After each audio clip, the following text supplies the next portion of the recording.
मध्य प्रदेश के उज्जैन जिले में कम उम्र के लड़कों की टोली का नाबालिग सरगना था दुर्लभ कश्यप। उसकी उम्र अपनी जिंदगी को रोशन करने के सपने देखने की थी, लेकिन होश संभालने के साथ ही उसकी चाहत मशहूर होने की हो गई और अपनी ख्वाहिशों को पूरी करने के लिए उसने जुर्म की दुनिया में कूदने का फैसला कर लिया। उसने दहशत फैलाने के लिए सोशल मीडिया का सहारा लिया और उसको हम उम्र युवा उससे जुड़ते चले गए। अपराध करना उसकी फितरत में शामिल था और पुलिस को चकमा देना उसकी काबिलियत का हिस्सा था। लेकिन एक दिन ऐसा भी आया जब एक गैंगवार में उसकी जिंदगी का सफर थम गया और वह इस दुनिया से हमेशा के लिए रुखसत हो गया। उसकी मौत कैसे हुई यह आपको आगे पता चलेगा।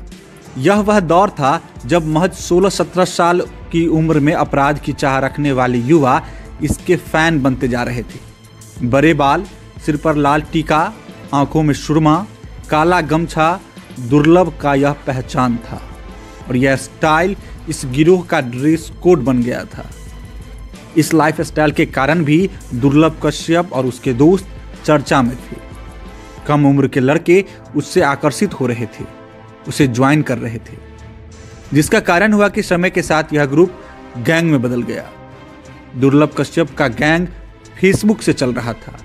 ऐसे में फेसबुक पर इन सब का स्टेटस होता था कि कोई कुख्यात बदमाश, हत्यारा और अपराधी है। कोई सा भी विवाद हो, कैसा भी विवाद हो, तो हमसे संपर्क करें। इसी के साथ इन लोगों की प्रोफाइल पर हथियारों के साथ पोस्ट, धमकाने और दहशत फैलाने वाली पोस्ट भी डाली जाती थी। अपराध की दुनिया में कदम रखने वाले गैंग के सदस्यों का ड्रेस कोड निर्धारित हो चुका था। सभी लोग बड़े बड़े बाल, माथे पर गोल टीका लगाते थे, आंखों में काजल, गले में ब्लैक कलर का कपड़ा डालते थे। हालांकि इस गैंग के सदस्य हर तरह का नशा भी करते थे, लेकिन नियम था कि अपराध करते समय कोई भी किसी प्रकार का नशा नहीं करेगा। यह समय था अक्टूबर 2018 का, जब दुर्लभ कश्यप ने फेसबुक पर एक पोस्ट डालकर दहशतगर्दी फैलानी शुरू कर दी थी। उसी समय इस गैंग के 23 सदस्यों को गिरफ्तार किया गया था, जो कि नई उम्र के थे। उनमें से कुछ नाबालिग भी थे। इन पर गुंडागर्दी, मारपीट, लोगों को डराने के मामले में केस दर्ज किया गया था, जेल भी भेजा गया था। शुरुआती दौर में दुर्लभ कश्यप के गैंग ने सोशल मीडिया के माध्यम से अपने अपराध का कारोबार को बड़ा करने की कोशिश की। फेसबुक पर पोस्ट कर लोगों से पैसे की वसूली, लूटमार, रंगदारी करवाने के लिए दुर्लभ गैंग के सदस्य बाकायदा अपना नंबर पोस्ट करते थे और फेसबुक से काम उठाते, फिर घटना को अंजाम देते थे। दुर्लभ कश्यप के गैंग की दहशतगर्दी का कारोबार तेज रफ्तार के साथ बढ़ रहा था। दुर्लभ ने फेसबुक पर आपराधिक पोस्ट डालकर लोगों में भय पैदा कर दिया था। यह गिरोह रात में गाड़ियों के कांच फोड़ने से लेकर लोगों से रंगदारी तक कर रहा था, जिसके बारे में उज्जैन के तत्कालीन एसपी सचिन अतुलकर को इस गैंग के बारे में खबर मिली। पुलिस ने अक्टूबर 2018 में दुर्लभ गैंग के 23 सदस्यों को एक साथ पकड़ा, जो कि नई उम्र के थे। इनमें से कुछ नाबालिग भी थे।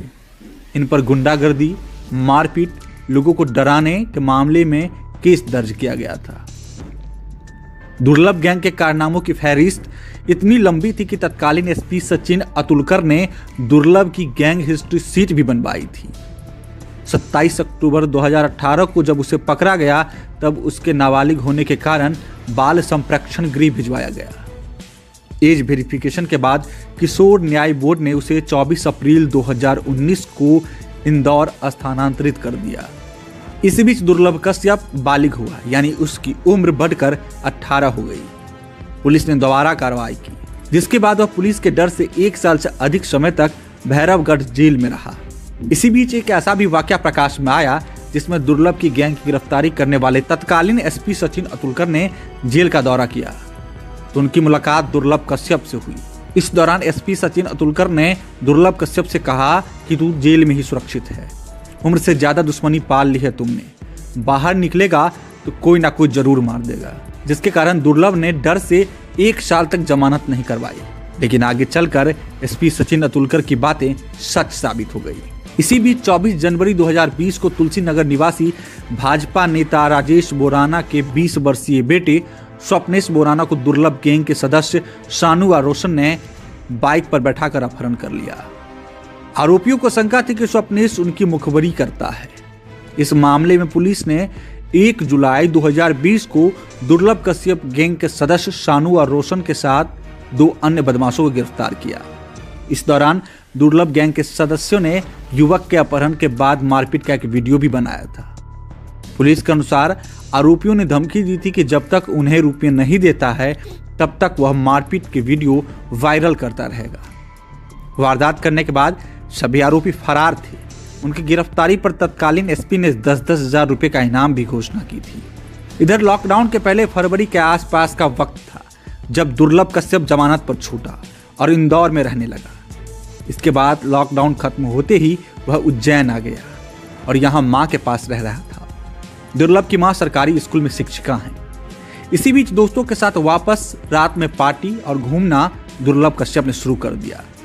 जेल से निकलने के बाद दुर्लभ कश्यप खुद को डॉन मान बैठा था। लॉकडाउन के बाद शहर में ऐसे ही आपराधिक घटनाएं चरम पर थी। ऐसे में अपराधी बेखौफ होकर घटना को अंजाम दे रहे थे।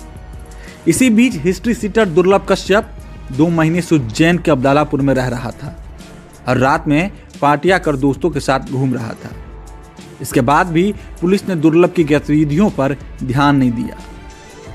इसी बीच रात के 11 बजे दुर्लभ कश्यप गैंग के कुछ साथी रफीगंज के हारफुल वाली गली में चाय दुकान पर पहुंचते हैं और वहां चाय दुकानदार अमन उर्फ भूरा को रंगदारी के लिए चाकू लहराकर धमकाकर चले आते हैं। दुकान संचालक इसकी शिकायत करने माधवनगर पुलिस स्टेशन पहुंचता है, लेकिन उसकी रिपोर्ट नहीं लिखी जाती है और उसे भगा दिया जाता है। जिसके बाद रात के 1 बजे करीब दुर्लभ 5 साथियों के साथ बाइक व स्कूटर से उस चाय की दुकान पर पहुंचता है, जहां चाय की दुकान पर सामने खड़े युवक शहनवाज से उसकी कहासुनी शुरू होती है। इसी बीच दुर्लभ शहनवाज को कट्टे से गोली मार देता है, जो शहनवाज की गर्दन पर लगती है और शहनवाज वहीं गिर जाता है। जिसके बाद शहनवाज के साथियों ने दुर्लभ को घेर कर उस पर हमला कर दिया। दुर्लभ पर चाकू से 34 वार किए गए। गैंगवार में कमजोर पड़ता देख दुर्लभ के साथ आए उसके दोस्त दुर्लभ को वहीं मौके पर छोड़ भाग गए, जिसका परिणाम हुआ कि अपराध की दुनिया में नाम कमाने की चाहत लिए 7 सितंबर 2020 को गैंगवार में 20 साल की उम्र में हिस्ट्री सीटर दुर्लभ कश्यप की चाकुओं से गोदकर हत्या कर दी गई। इस वक्त तक दुर्लभ पर 8 से 9 गंभीर आपराधिक मुकदमे दर्ज हो चुके थे। दुर्लभ की हत्या के बाद मामले में कई लोगों की गिरफ्तारी हुई। चाय की दुकान संचालित करने वाले अमन उर्फ भूरा पुलिस का मुख्य चश्मदीद बना। उसकी रिपोर्ट पर दुर्लभ, राजदीप, अमित सोनी, अभिषेक शर्मा समेत एक अन्य के खिलाफ हत्या के प्रयास समेत अन्य धाराओं में मुकदमे दर्ज किए गए। वहीं दुर्लभ के साथी अभिषेक शर्मा की रिपोर्ट पर जीवाजीगंज पुलिस ने घायल शहनवाज, शादाब, हिस्ट्री सीटर रमीज, राजा व भूरा के खिलाफ हत्या की धारा में केस दर्ज किया। अभिषेक ने बताया कि घटना के दिन दुर्लभ के घर दाल बाटी खाने के बाद रात 1:30 बजे करीब वह सिगरेट व चाय पीने दुकान पर गया था। यहाँ शहनवाज और शाबाद से किसी बात पर दुर्लभ का झगड़ा हो गया। इसी दौरान सभी मिलकर दुर्लभ को चाकू मारने लगे।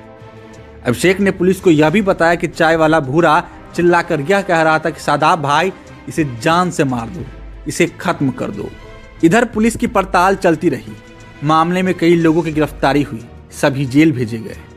इसी बीच 2 नवंबर 2020 की वो तारीख आई जब दुर्लभ कश्यप हत्याकांड के मुख्य आरोपी सिराज बाबा उर्फ चाय वाले ने जेल में आत्महत्या कर ली और इसी तरह से लंबे समय तक कायम रहने के बाद उज्जैन शहर से 20 साल के दुर्लभ कश्यप का डर और खौफ खत्म हो गया। लेकिन मौत के बाद इस साल जनवरी 2021 में एक बार फिर से दुर्लभ कश्यप सुर्खियों में आया। वजह थी दुर्लभ कश्यप की मौत के बाद उसके गैंग के सदस्य उसकी यादों में 26 जनवरी को एक बाइक की रैली निकालने वाले थे। सोशल मीडिया के जरिए एक पोस्टर वायरल हुआ जिसमें दुर्लभ कश्यप के स्मृति में एक वाहन रैली निकालने की बात कही गई। पोस्ट में लिखा गया था कि अधिक से अधिक नौजवान नवयुवक इस वाहन रैली में शामिल हों। आयोजन की खबर उज्जैन पुलिस को मिली, जिसके बाद उज्जैन पुलिस ने तत्काल दुर्लभ कश्यप गैंग के साथियों के खिलाफ कार्रवाई करते हुए आयोजन पर रोक लगा दिया।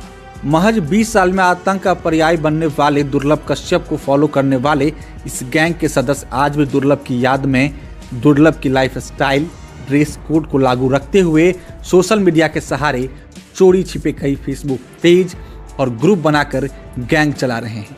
हालांकि दुर्लभ की मौत के बाद इस गैंग की कोई बड़ी आपराधिक घटना सामने नहीं आई है। दुर्लभ कश्यप के